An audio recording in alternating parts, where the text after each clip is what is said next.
이 황금 체인은 하나님이 우리를 얼마나 사랑하시는지 그 사랑을 확증하시기 위해 어떻게 또한 일하시는지 보여줍니다. 전도서에도 보면 한 줄, 두 줄은 끊어져도 세 겹 줄은 끊어지지 않는다 말씀하신 것처럼 절대로 끊어지지 않는 하나님의 사랑을 립 서비스로 말만 늘어놓는 것이 아니라 우리를 향한 약속과 그 약속을 이행하심으로 하나님께서 보여주십니다. 오늘은 이 5가지 황금 체인의 마지막 황금 체인을 나누는 날입니다.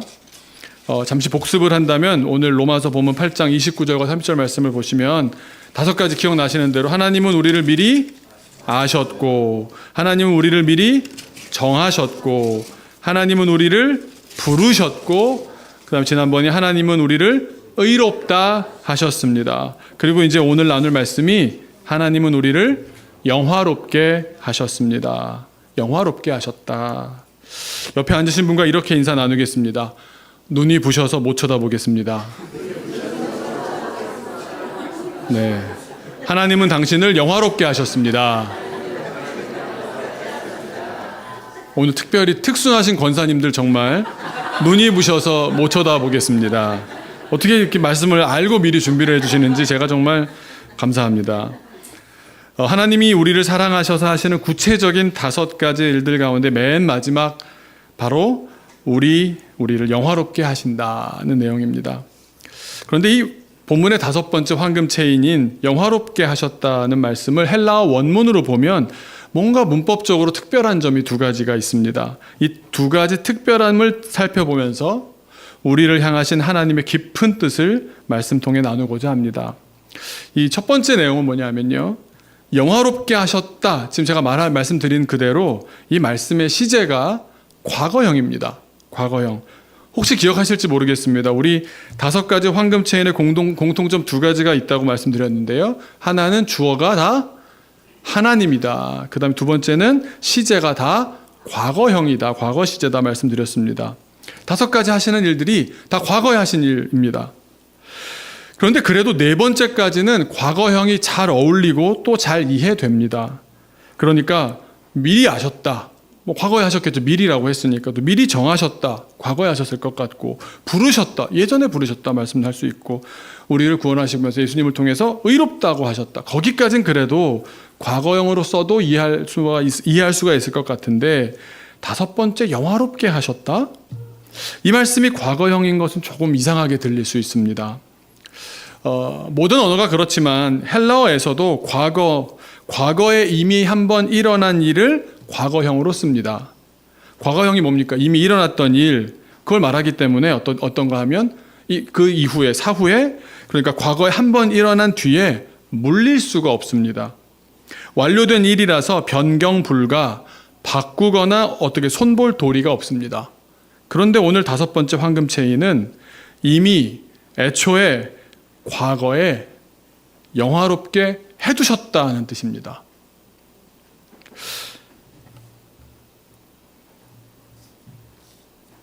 그런데 뭔가 이렇게 느껴지는 게 없으십니까? 분명히 과거형으로 말씀하시는데 다 끝났다고 하는데 아까 옆에 분과 인사할 때 어떠셨습니까? 진짜 후광이 나던가요? 진짜 막 영화로워서 와, 눈 못 뜨게 이런 예상을 하고 상상을 한 것이지 실제로 권사님 3분을 제외하고는 우리가 다 볼 수 있었지 않습니까? 물론 제가 아직 안목이 덜해서 하나님 보시는 걸 못 보는 것일 수도 있지만 단순하게 정리해 본다면 이런 겁니다. 우리가 훗날 나중에 미래에 죽고 나서 천당 가면 그때 하나님 곁에서 예수님의 용모가 변하셨듯 우리도 그때 변화되지 않겠는가. 우리가 나중에 영화로워진다. 우리가 그렇게 믿어왔지 않습니까? 그러니까 이건 미래의 일 아닙니까? 그런데 미래의 장차, 훗날, 나중에 영화로워질 것이다 라고 하면 이해가 되겠는데 영화로워졌다, 영화롭게 하셨다 과거로 말씀하시는 겁니다. 이거 어떻게 받아들여야 되겠습니까? 이걸 이해할 수 있기 위해서 이게 신앙에 굉장히 중요한 틀이 되거든요. 성경 구절 2군데를 찾아보면서 하나님의 마음이 어떤지를 저희가 배웠으면 좋겠습니다. 그러니까 내용이 뭐냐면 내용은 미래의 내용인데 미래에 일어날 일을 말씀하시는데 문법은 과거의 시제로 말씀하셨습니다. 어떤 이유가 있을까? 전 이걸 밝혀내다가 야, 성경은 정말 초정밀 과학이다라는 생각과 읽을수록 소름 끼칠 정도로 완벽하다, 이렇게 생각이 들었는데 한번 같이 만나셨으면 좋겠습니다. 먼저 에베소서 2장을 한번 보시겠는데요. 4절, 5절, 6절을 보시겠습니다. 오늘 본문과 비슷한 내용인데 하나님께서 우리를 사랑하셔서 어떤 일을 하시고 또 그 일을 하심으로써 우리가 어떻게 되는지 말씀해 주십니다. 그래서 4절 한번 보시면 긍휼이 풍성하신 하나님이 우리를 사랑하신 그 큰 사랑을 인하여 우리를 너무 사랑하셔서 5절을 보시면요, 이제 시제를 잘 보셔야 됩니다. 허물로 죽은 우리를, 이미 죽어버린 우리를 그리스도와 함께 살리셨고, 예전에 과거에 살리셨답니다. 너희는 은혜로 구원을 받은 것이라, 이건 부연 설명이 있고요. 또 6절을 보시면 과거형을 얘기했는데 6절에는 또 함께 일으키사 그리스도 예수 안에서 함께 하늘에 앉히시니 그러셨죠. 우리 5절에 보셨을 때 우리를 그리스도와 함께 5절 6절을 보시면 어떻습니까? 과거가 나오고 미래가 나오는 것 같지 않습니까? 그런데 우리말로는 과거랑 미래가 적절하게 잘 섞여 있는 것 같습니다. 옛날에 한번 그렇게 구원하셔서 이제 우리는 앉게 되었다, 이렇게 되어 있는 것 같은데요. 원어의 시제를 보면 이 두 단어가 다 과거형으로 되어 있습니다. 그러니까 5절에 살리셨고 이 단어도 과거형이고 6절에 앉히시니 이 단어도 과거형으로 되어 있습니다. 아니, 의미상으로는 미래적인 뜻이라 한국말로 앉히실 것이요, 이렇게 원어가 쓰여 있어야 될 것 같은데 아니고 그냥 한국말로 넘어오면서 시제를 살짝 바꿔놓은 것 같습니다. 문법은 분명 앉히셨다 과거형으로 되어 있는데 말입니다. 어떤 이유가 좀 느껴지십니까? 다른 한 군데를 더 보겠는데요. 요한계시록을 한번 보겠습니다. 10장 7절인데요. 요한계시록은 정말 미래에 관한 묵시의 말씀 아닙니까? 나중에 있을 일에 대한 말씀인데 우리 한번 같이 읽어볼까요? 10장 7절입니다. 시작. 일곱째 천사가 소리내는 날 그의 나팔을 불려고 할 때에 하나님이 그의 종 선지자들에게 전하신 복음과 같이 하나님의 그 비밀이 이루어지리라 하더라. 이루어지리라, 미래죠, 미래. 나중에 그렇게 되리라. 한글로 분명히 미래인데 원어는 과거 시제로 되어 있습니다. 성경 잘못 쓴 거 아니야 생각하기에, 지식 짧은 사람들은 그렇게 생각하기에 충분한 내용입니다. 그런데 성경을 보면 이렇게 미래를 말씀하시는데 과거 시제를 쓰는 경우가 종종 있습니다. 무엇을 표현하고 싶을 때 그렇게 쓸까? 이거를 문법적으로는 미래적 과거라고 합니다. 미래적 과거. 무슨 그런 말이 있나 싶은데 이런 겁니다. 분명 반드시 미래에 일어날 일임이 틀림없는데 이걸 표현하기 위해서 마치 과거에 이미 일어나서 절대 바꿀 수 없는 역사적인 사실처럼 너무나 명약관화, 확실하다는 사실을 강조하고 싶을 때 미래에 이루어질 일을 과거 시제로 표현하는 헬라어 표현법입니다. 아까 읽었던 본문들도 다 여기에 해당하는 겁니다. 오늘 본문을 기준으로 본다면 우리가 지금 현재는 비록 영화롭게 되지 못했지만 우리의 미래에 우리가 영화롭게 된다는 사실은 이미 벌어진 일과 진배 없이 또 바뀔 가능성도 전혀 없이 이미 끝난 일이기 때문에 너무나도 확실한 나머지 이건 이미 돌이킬 수 없을 확실한 사실이기에 과거형으로, 과거 시제로 표현한 겁니다. 확실한 미래를 표현하기 위해 과거형을 쓰는 겁니다.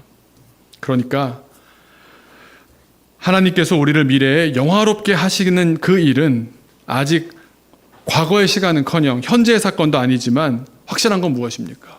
반드시 우리를 영화롭게 하신다라는 사실은 너무나 자명한 사실이다라는 겁니다. 그런가 하면 또 다른 해석도 가능합니다. 우리의 시점과 하나님의 시점은 다를 수 있지 않습니까? 하나님이 시점에 하신 일이 우리 현실이 되는 시간은 나중일 수도 있으니까 그 관점 차이가 있다는 걸 생각해 보면 하나님 관점에서 본다면 하나님께서는 이미 이루셨다고 볼 수 있습니다. 그러니까 하나님께서는 이미 애초에 결정하신 겁니다. 다시 돌이키지 않으실 결정이기 때문에 과거형으로 하나님께서 못 박아 버리신 겁니다. 그래서 우리도 아까 우리 불렀던 찬양처럼 이런 찬양합니다. 내 영혼이 확정되었사오니 과거형으로 불렀지 않습니까? 근데 이 말은 사실은 어떤 의미가 담겨 있냐면, 주님, 내가 앞날에 어떤 일이 있다고 해도 결코 흔들리지 않겠습니다. 과거형으로 찬양하면서 미래를 다짐하는 겁니다. 우리도 이미 그런 용법을 쓰고 있는 거죠. 물론 우리야 이렇게 찬양하고도 변개하고요, 변경하고요, 바뀌고요, 그러고만은 연약한 존재들입니다만, 이 5가지 특징이 뭐라고요? 5가지 황금 열쇠의 특징, 공통점 하나가 주어가 하나님이십니다. 우리는 바뀌는데 하나님이 그 5가지를 하신 말씀은 역사가 됩니다. 우리 하나님은 말씀으로 이 세상을 창조하시는 하나님이십니다. 하나님께서 태초에 미리 아셨고, 미리 정하셨고, 부르셨고, 의롭다 하셨고, 영화롭게 하셨다면, 우리가 우리의 연약함에도 불구하고 하나님께서 그리하겠다고 말씀하셨기 때문에 결국 그렇게 되는 겁니다. 그 약속은 현실로, 우리 삶의 현실로 반드시 벌어지는 겁니다. 그러니까 가장 중요한 게 뭐겠습니까, 여러분? 우리의 연약함에 초점을 맞추면요, 안 될 일 투성입니다. 될 일이 없습니다. 왜냐하면 우린 바뀌니까요, 변하니까요. 그런데 가장 중요한 기준이 뭐냐? 주님께서 말씀하셨냐? 주님께서 주신 약속을 받았냐? 이것만 확실하면 되는 겁니다.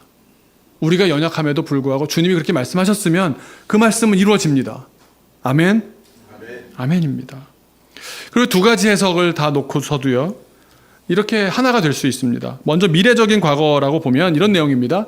정리를 해보면, 우리를 영화롭게 하신다는 하나님의 뜻은 변경될 수 없이 너무도 확실한 약속이다 라는 뜻이고요. 또 하나님의 관점으로 본다면 이미 하나님께서 우리를 영화롭게 되도록 이 일을 다 마치셨다라는 뜻이 됩니다. 그러니까 이렇게 해석하나 저렇게 해석하나 결론은 한 가지입니다. 이렇습니다. 우리가 영화로워지는 일은 확실하다. 안 바뀐다.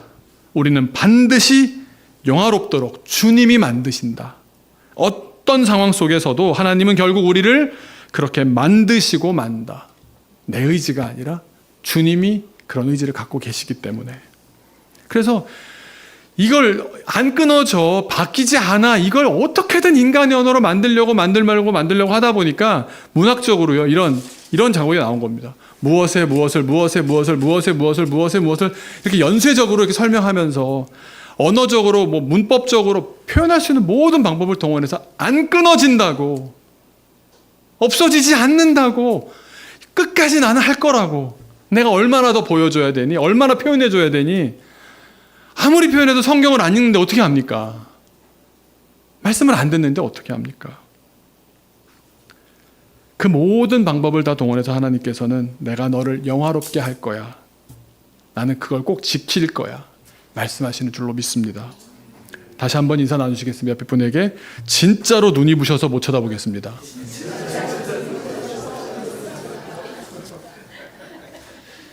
자, 그러면 여기서 영화롭게 된다라는 게 무슨 뜻일까? 우리 29절 보셨을 때 둘째 체인에서 미리 아신 자들, 미리 아셨다 했죠. 미리 아신 자들을 그 아들의 형상을 본받게 하기 위해서 미리 정했다 그러셨습니다.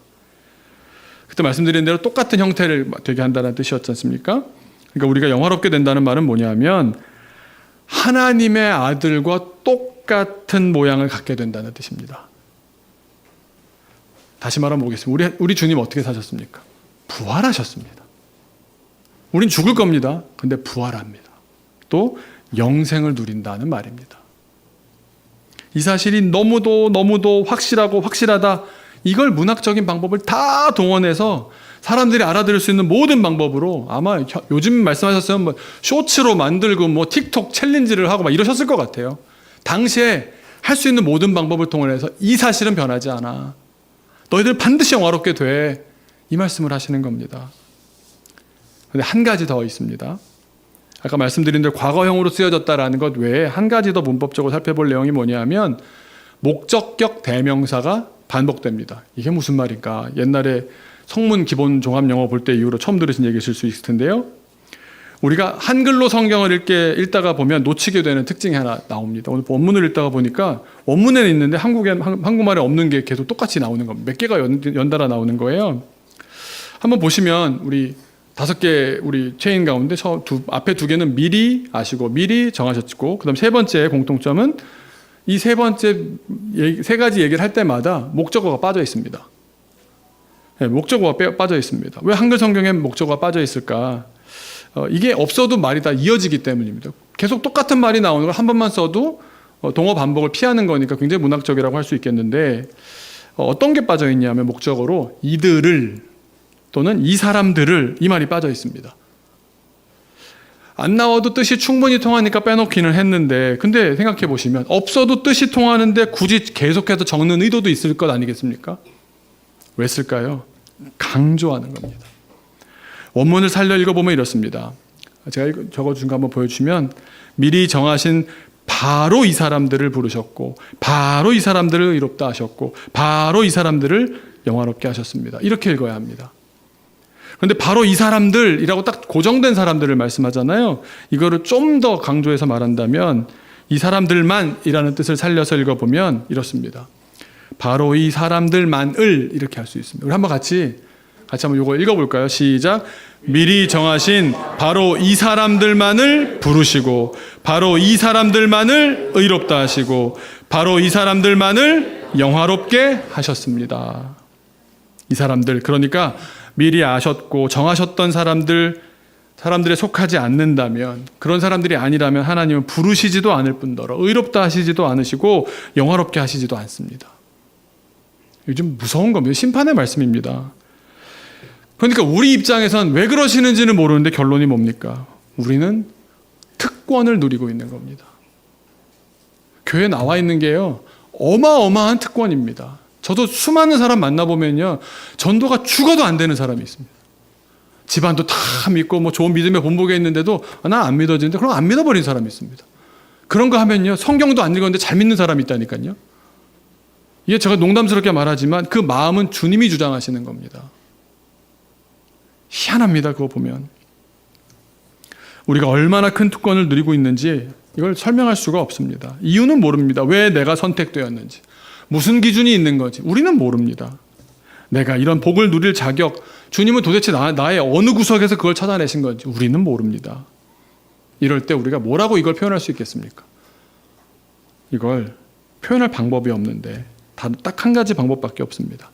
하나님의 사랑은 맹목적이다. 맹목적이다. 그래서 논리적으로 설명할 수가 없기 때문에, 기준이 있어서 뭐 왼쪽과 오른쪽 이래야 될 텐데, 그래서 우리는 계속 그 생각을 갖고 있다 보니까 윤리적으로 착한 일한 사람은 구원받고 나쁜 일한 사람은 뭐 저주받고 이래야 될 때, 그것도 아니거든요. 도대체 뭡니까? 논리적으로 설명이 안 되기 때문에 이걸 관계적으로 설명할 수밖에 없습니다. 여러분, 이 사랑을, 이 택하신 바 그 은혜를 뭐라고 설명하겠습니까? 관계적으로 한 가지밖에 없습니다. 아버지의 사랑입니다. 부모의 자식 사랑입니다. 그래서 다시 영화롭게 하셨다라는 5번째 체인 이 말씀을, 원문의 2가지 특징을 살려서 말씀드린다면 결국 이렇습니다. 하나님은 다른 누구도 아닌 자격 없는 나를 반드시 영화롭게 하실 겁니다. 다시 한번 말씀드리겠습니다. 하나님은 다른 누구도 아닌 자격 없는 나를 반드시 영화롭게 하십니다. 아멘. 저는 지금까지 살아오면서 사랑에 대해서 정리된 생각들이 하나씩 생겨나고 있습니다. 그중 한 가지는 맹목적인 혹은 무조건적인 사랑이 사람을 키워낸다는 생각입니다. 제가 자주 드리는 말씀이긴 한데, 제 후배 가운데 제가 참 좋아하는 목사가 있습니다. 양떼 공동체를 하고 있는 목사인데요. 너네 왜 이름이 양떼야? 네가 그건 목자야? 그랬더니 목사님 그거 아닌데요. 왜? 그랬더니 양떼가 뭐야? 그랬더니 양아치 떼라고. 진짜로 이렇게 제가 입에 담을 수 없는 삶을 사는 아이들만 쫓아다녀요. 그 사역이 11시에 시작돼요. 밤 11시에. 그러면 뒷골목들 다니면서 걔네들 먹이고, 토하고 있는 거 뭐 등 쳐주고, 입에 있는 거 개원해주고, 나쁜 놈들한테 업혀가는 애들 구원해주고, 이러고 살아요. 뭐 매춘, 마약, 동성애, 그게 삶이에요. 그 친구는. 그걸 막아내느라고 온몸으로. 날마다 하는 일이 몸을 이렇게 만들어가지고 그냥 뭐 요즘 헬창이라고 그러잖아요. 몸이 너무너무 좋아요. 근데 이 친구가 서울에 있는 모든 구립 그런 쉼터들이 있고 청소년 쉼터들도 안 다닌 데가 없어요. 거의 여기 있던 센터장님 어디로 가셨죠? 다 알아요. 근데 이 친구의 결론이 있습니다. 목사님, 사회가 아무리 해도 안 돼요. 기도도 아무리 해도 안 돼요. 아무리 돈 써도 안 되고요. 아무리 뭐 나중에 뭐 잘해줘도 안 돼요. 뭔데요? 그랬더니 엄마가 기다리는 애들은 돌아가요. 엄마가 기다리는 애들은 돌아가요. 우리가 세상을 살아낼 힘이 과연 어디에 있습니까? 연봉에 있습니까? 노후 연금에 있습니까? 부동산에 있습니까? 자랑할 만한 내 건강에 있습니까? 학교를 다니면서 세웠던 그런 스펙에 있습니까? 부모님 배경에 있습니까? 조건과 대상을 가리지 않고 절대로 끊어지지 않을 사랑, 그것도 바로 나를 향한 사랑, 이보다 더 큰 힘은 없습니다. 우리들의 힘이 뭡니까? 하나님이 나를 사랑하신다. 나에게는 절대 끊어지지 않는 하나님의 사랑이 있다. 이거 아닙니까? 저는 가끔 그 천국은 어떤 곳일까 해마다 생각이 달라지는데요. 한번 그런 꿈을 또 꿔봤습니다. 천국이 과연 어떤 곳일까? 여러분 어떻게 생각하십니까? 뭐 금은 보화가 널린 곳이다. 옛날 우리 못 살 때는 그런 말로 사람들이 막 이랬을지 모르겠지만 그런 거 아니잖아요. 혹은 또 청년들 버전으로는 최신형 아이폰과 스포츠카와 명품들과 500만 원짜리 커스텀 운동화가 원하는 대로 주어지는 곳. 왜 찬이가 인성이 보면서 웃어? 이 타이밍에. 너무 물질적으로 보이잖아. 그게 진짜 중요합니까? 요즘은 저는 천국에 대해 생각할 때 이런 생각을 합니다. 천국은 나의 부모님이 나를 사랑해 주셨던 그 사랑으로 가득 찬 곳. 내가 아주 깊은 사랑을 느꼈던 그런 순간들과 그 사람들, 그때 느꼈던 내 마음과 그런 경험들로 가득 찬 곳이 아닐까? 나아가 나도 내가 받은 사랑만 기억하는 게 아니라 나도 내 자녀를 사랑하는 마음, 그 마음보다 더 많이 내가 사랑하는 마음, 뭔가 누군가를 사랑하면 행복했던 경험들도 있으시지 않습니까? 연세가 들어가시다 보면 내 아이 아플 때 잠 같이 못 주무시고 더 막 기도하게 되고 그 사랑할 때 애절했던 마음들 사랑 아닙니까? 내가 더 많이 사랑하는 사람으로 내 마음을 다 드렸던 그 마음, 그런 마음들이 가득한 곳이 천국이 아닐까. 천국은 사랑으로 가득한 곳 아닐까요? 나의 진짜 부모님이신 사랑의 원천 되신 하나님을 만나는 곳. 또 찬양 설교 준비하는데 그 찬양이 그냥 싹 떠오르더라고요. 보고픈 얼굴들, 그리운 이름들 만나는 곳 아닐까. 그 사랑으로 만나는 그 관계, 그 사람을 막 안고 할 수 있는 곳. 진짜 나의 주인이신 하나님의 사랑을 듬뿍 받으면서 사는 곳 아닐까요? 그래서 교회는 어떤 곳일까 또 생각해 보았더니 그래도 조금이라도 맹목적인 사랑이 실천되는 곳이어야 하지 않겠습니까? 우리한테 너무 자연스러운 일인데요. 이번에 소연이도 그렇게 인생에서 처음 비행기도 타고 애들이랑 똑같이 놀고 그렇게 사랑을 받았습니다. 당연한 거 아닙니까? 교회니까요. 교회니까요. 우리 그리스도인들, 예수님 닮기로 작정한 우리들 뭐 이런저런 말 다 내려놓고 어떻게 살아야겠습니까? 계산기 내던지고 뭔가 하나라도 사랑하는 모습이어야 하지 않겠습니까? 여러분 사랑하고 계십니까?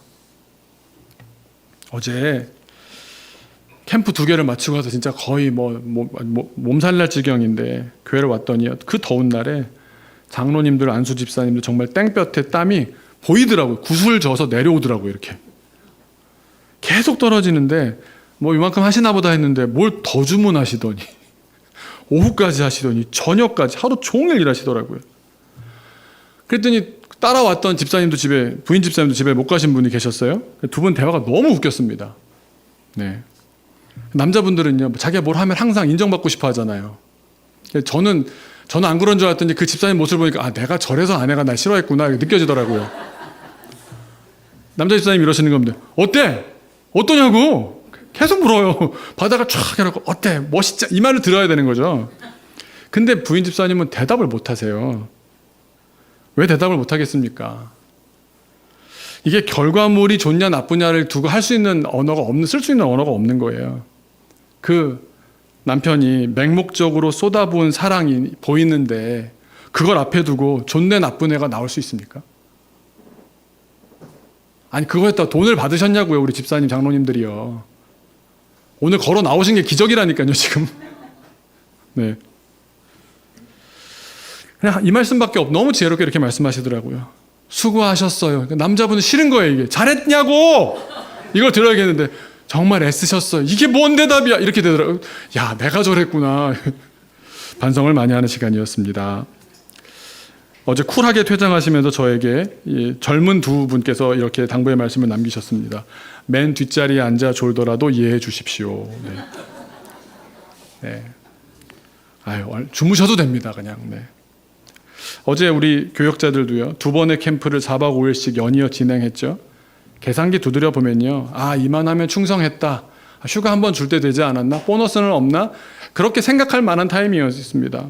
충분히 그래도 될 시점이었는데, 토요일이라고 올 수 있는 학생들 다 개별적으로 연락해서 오라고 했더니 기쁜 마음으로 다들 오는 겁니다. 또 근데 애들이 아시겠지만 또 이렇게 고질적인 아이들이 몇 명이 있죠. 바로 전화 받고 이렇게 오겠습니다 이런 애들이 있는가 하면 전화도 안 받고 뭐 거짓말하고 말 돌리고 그걸 모르겠습니까? 다 속아줘야 되고 한 사람 한 사람 다 연결해서 멤버를 만들어서 애들이 함께 놀 수 있는 거를 또 만들고 오니까 또 좋은 겁니다. 그래서 땡볕에 정말 토 나올 때까지 놀았죠. 저녁으로 감자탕도 끓이고 전도 무쳐주고 끝내주게 또 차려줍니다. 찬양 밴드도 연습시키고 성경 공부도 합니다. 거기에 또 저희가 이제 힘에 붙이는데 마침 박철범 목사가 목사님 결혼할 자매랑 인사하러 오겠습니다 이러는 거예요. 그래서 와. 그래서 온 김에 우리 학생들하고 보드 게임 좀 해주면 안 되냐? 이거를 하라고 하는 사람도 이상하고 시키는 사람도 이상한 거 아닙니까? 뭐 돈을 줍니까? 뭐 자기 돈 들여서 논산에서 올라와서 자기 돈 들여서 보드게임 빌려와서 맹목적으로 하는 겁니다. 이번 캠프 2번 결산을 해봤는데요. 결론은 이렇게밖에 안 됩니다. 맹목적으로 한 겁니다. 여러분 사랑이요? 할 수 있다면 하십시오. 할 수 있을 때가 생각보다 많지 않습니다. 사랑도 기회를 주님이 주셔야 할 수 있습니다. 주님을 향한 사랑 언제 어떻게 여러분 고백하면서 하시겠습니까? 그리고 저는 또 믿는 것은요. 그런 맹목적인 사랑을 1번, 2번, 1000번, 10,000번 받은 사람이 결국 돌아옵니다. 결국 주님께 옵니다. 저는 그렇게 믿습니다. 사람은 사랑으로 산다고 믿습니다. 그래서 그냥 혼자 마음 먹기를 오늘도 사랑하며 살자. 제 카톡 아이디가 독일어인데요. Alles aus Liebe입니다. Everything out of love. 모든 것을 사랑으로부터 합니다. 그래서 아까 그 찬양 이어 부르면 주님의 그 나라에 이를 때까지 주님 그 나라에 이를 때까지 순례의 길 멈추지 않으며 어떤 시련이 와도 나 두렵지 않네. 왜냐하면 주와 함께 걷는 이 길이기 때문에. 힘든 길이 아니라니까요. 사랑은요 하면 힘이 나요. 사랑 안 하면서 사람 척하니까 몸이 힘든 거죠. 진짜 사랑하면요 항상 내가 사랑의 길을 가다 보면 옆에 더 사랑하는 이게 심각한 분들이 나와요. 어제도 그 장로님들이 그 연세에 그렇게 하시니까 이게 야, 내가 밤에 잠은 다 잤다 이거. 똑같은 일은 아니지만 제게 맡겨진 일로 또 더 사랑하면서 하는 것 아닙니까? 사랑이 사랑을 낳고. 그럼 결국 뭔지 아세요? 저 아래 것들만 그렇게 좋아해요. 근데 50년 지나면요 쟤네들이 그러고 있을 거라니까. 교회 뭐 막 멋지라고요. 찬양대 연습하고 그럴걸요. 저도 그 사랑을 받아서 여기까지 왔으니까요. 이 사랑이 사람을 키우고 사람을 바꿉니다. 저는 교회 성장할 생각과 계획 갈수록 없어집니다. 그런데 사랑할 생각과 계획은 계속 샘솟습니다. 목적을 따라서 목적을 바라면서 쌓아가는 목회가 아니기 때문입니다. 제가 작년에 청년부 없던 우리 교회 기억나십니까? 우리 교회 청년부 없었습니다. 작년에. 기억하세요? 청년부 없었고요. 우리 김규봉 장로님과 정선아 권사님은 저라는 사람을 만나자마자 처음부터 똑같이 만날 때만 했던 말씀이 그렇습니다. 우리 예진이가 청년부 생활을 경험했으면 좋겠어요. 이 얘기만 계속 매주 하셨습니다. 지금 어떠십니까? 제가 근데 제 힘으로 한 게 아니고요. 청년부 없던 우리 교회가 청년부를 시작하게 했던 말이 있습니다. 어떤 말이 있습니다. 뭐냐면 청년들끼리 이렇게 말하는 겁니다. 서로 간에 너 너무 귀엽다 이러는 거예요. 징그럽잖아요. 그 해외에서 이제 선교사 자녀로 살다가 들어왔던 민이와 우리 교회에서 키워온 세원이가 두 사람이 중심이 돼서 청년부가 만들어졌는데 서로 동갑내기 2004년생 여자들 둘이 서로 쳐다보면서 너 왜 이렇게 귀여워? 쟤들이 미쳤나? 너무 귀엽대요. 그리고 예진이한테 가서 그때는 예진이가 무서운 줄 알았거든요. 예진이한테 가서 또 그러는 겁니다. 언니 미안한데요. 너무 귀여워요. 예진이는 성격상 바로 깨끗하게 받아주지 않거든요. 약간 살짝 틱틱 뭔가 재미있게 받아쳐 놓고는 애들을 위해서 고기 다 구워주고요. 다 해줍니다. 빼는 것 없이 다 채워주더라고요. 절대 뒷짐지고 빠져있지 않더라고요. 그러니까 말로가 아니라 몸으로 동생들 너무 귀여워요 말하는 것 같더라고요. 그뿐 아니라 전도사님들한테 와가지고도 전도사님 죄송한데 너무 귀여워요. 우리 전도사들의 외모가 특출나거나 연예인 같아서 그랬을 리는 없다라는 사실 다 알지 않으십니까? 사람이 보이는 겁니다. 그 영화로움, 하나님께서 영화롭게 하실 그 사람이 보이는 겁니다. 그런 안목, 그런 사랑을 가진 친구들이 있어서 저도 함께 어울리다 보니까 청년부가 세워졌습니다. 최근 들어 우리 교회에서 사랑이 가장 활발하게 터지는 곳이 어딘지 아십니까? 저도 오늘 아침에 이 설교를 준비해놓고 내가 거기 가서 얘가 있다에 99% 걸고 갔거든요. 유치부실에 갔더니 걔가 있더라고요.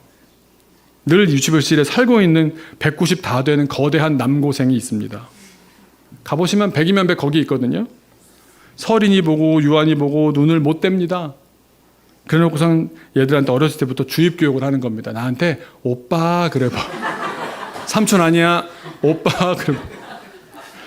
귀여워 미치는 거예요. 눈에서 하트가 막 작년 재작년까지만 해도 얘가 안 이랬는데 그런 걸 한번 이렇게 설교 준비해서 생각해 보니까 이게 꿈 같기도 하고요.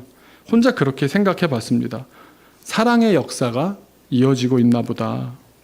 아버지는 가족들을 위해서 예배당과 나눔의 자리를 잘 정비해 주시고 어머니는 집밥으로 채워주시고 형제 자매 남매 간에 서로들 삼촌이 되어주고 이모가 되어주고 언니 오빠 형 누나가 되어주면서 서로를 사랑의 눈으로 바라보는 사랑의 역사가 이어지고 있는 거 아닌가. 결국 그리고 이 사랑이 우리 어린이들에게는 우리 다음 세대에게는 하나님의 사랑을 느끼고 알고 돌아보게 해주고 그게 쌓이고 쌓인 뒤에 어른이 될 때 어느 순간에 난 이 사랑으로 살았구나. 내가 앞으로도 이 사랑을 전하며 살아야겠구나 느끼지 않을까. 오늘 이 자리에도요. 선교사 자녀들 또 우리 청년 연합 캠프를 마치고 많이들 오셨는데 어떤 사모님은 전북 임실에서 3년 만에 운전대를 붙잡으셨다면서 꼭 오셔야겠기에 자녀들과 함께 오셨습니다. 어떤 청년은 또 고등학생이라고 해야 될까요? 청주에서 새벽 버스를 타고 짐을 바리바리 싸들고 왔습니다. 그럼 왜 왔을까요? 여러분 우리 교회가 유명한 교회라서 왔겠습니까? 저는 그렇게 생각합니다. 사랑 때문에 왔다고 생각합니다. 사랑받았고 사랑 알았고 사랑하니까요. 우리 인간은 그 사랑의 자리에 있을 때 가장 행복하고 온전하니까 마음이 우리를 여기까지 인도한 것 아닙니까? 그 사랑의 시작이 누구십니까? 그 맹목적인 사랑을 시작하신 분이 누굽니까? 자격도 없는 우리를 해드린 것도 없고 앞으로 해드릴 것도 없는 우리를 그저 귀엽다, 이쁘다, 너 참 사랑스럽다 바라보시면서 맹목적으로 이유 불문하고 바로 너야. 아니 다른 사람 아니고 너. 딱 집어서 그 사랑을 시작하신 분 우리 하나님이신 줄로 믿습니다. 그 하나님께서 말씀하십니다. 한번 눈으로도 보셨으면 좋겠는데요. 주님 마음이 탁 느껴져서 이렇게 문장으로 썼습니다. 네. 결정적인 게 안 나오는 건 결정적인 게 또 안 나오네요 오늘. 네. 한번 눈을 감고 한번 들어보시면 좋겠습니다. 아들아, 이 땅에 사는 거 너무 힘들지. 딸아, 고생 많지. 내가 너, 그래, 바로 너를 내 하나밖에 없는 아들처럼 부활하고 영화롭게 해줄게. 반드시 꼭 그렇게 할게. 사랑한다 얘야. 주님의 음성을 듣게 되시기를 주님의 이름으로 축원합니다. 우리 잠깐 기도하겠습니다. 우리는 사랑의 역사로 여기까지 왔습니다. 그래서 이제 우리가 사랑의 역사를 우리 교회를 통해서 이어가야 될 줄로 믿습니다. 주님 사랑해 주셔서 감사합니다. 우리 교회를 통해서 사랑하며 살게 하여 주옵소서. 이 여름에 이어지고 있는 이 사랑의 역사가 우리 이어지는 행사 가운데 계속 진행될 수 있게 하여 주옵소서. 사랑하러 떠나신 우리 홍 목사님 주님 안전하게 지켜 주옵소서. 우리가 사랑이 아니면 이렇게 모일 이유도 떠날 이유도 아무것도 없지만 그 사랑이 우리를 이렇게 만들었습니다. 주님 참 감사합니다. 사랑하며 살게 하옵소서. 같이 기도하겠습니다.